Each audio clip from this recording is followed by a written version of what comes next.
All right, so here we are at our first full week in May, and we're going to be studying blood. Last week we took a look at the brain. Remember, there are four major divisions of the brain. That includes the cerebrum, which includes the frontal lobe, parietal lobe, occipital lobe, and temporal lobe.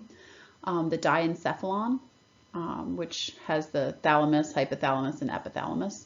The cerebellum, and then the brainstem, which includes the pons and the medulla oblongata, as well as the linking out to the spinal cord.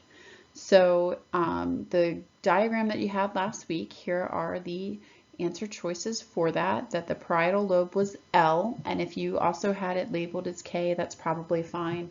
The frontal lobe is D. Again, if you had that labeled as C, that's probably fine too. The occipital lobe is J. The temporal lobe is F, and the cerebrum is I. The pons is G, and the medulla oblongata is H. So we took a look at the nervous system in a series of 3 weeks. The first one being the structure of a neuron, the second one being the action potential, and the third one being the brain. So we're going to do something similar to cover the cardiovascular system. We're going to break it down into 3 weeks of instruction. The first one's going to be blood, the second one's going to be the heart, and the third one's going to be the blood vessels.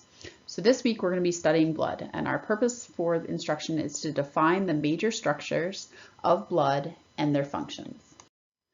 This week you're going to do 2 online assignments. The first one's blood typing, and the second one is the CBC, which stands for the complete blood count, which is a common medical test whenever they do a blood draw. Then you'll take some notes on blood and the parts of blood. So you may wish to use an outline or take some notes on that video. And then the last thing will be a learning check. All right, so when you enter our It's Learning folder, you're going to see the instructions, which is hopefully what you're watching right now. This blood typing document, you're going to go to a website where you're going to learn all about the 4 different types of blood types.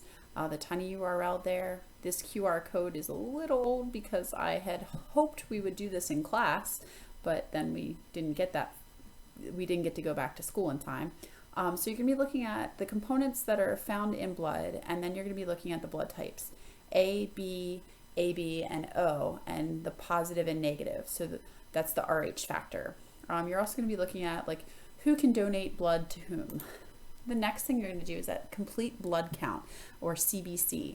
The CBC is a blood test that's often run whenever there's issues with a patient. It gives us a lot of data in a short amount of time from one quick blood stick. So it's going to do a red blood count, white blood cell count, hemoglobin, hematocrit, all that kind of stuff. So all these things you're going to find on this National Institute of Health website. You're going to find out what normal range is, why we're measuring it, and what the results mean if they're either too high or too low. Then back in this folder, you'll see here are the notes that you're going to take using the video about blood. As usual, there's some supporting videos if you don't like mine that'll tell you more about blood as well. And there's a learning check, which that's the one thing that you have to turn in. If you feel compelled to turn in the complete blood count or the blood typing, you're welcome to do that by turning in assignments here in this assignment location, but please do not feel obligated. The only thing you have to do is the learning check. I hope you have a safe week. I hope you're staying healthy.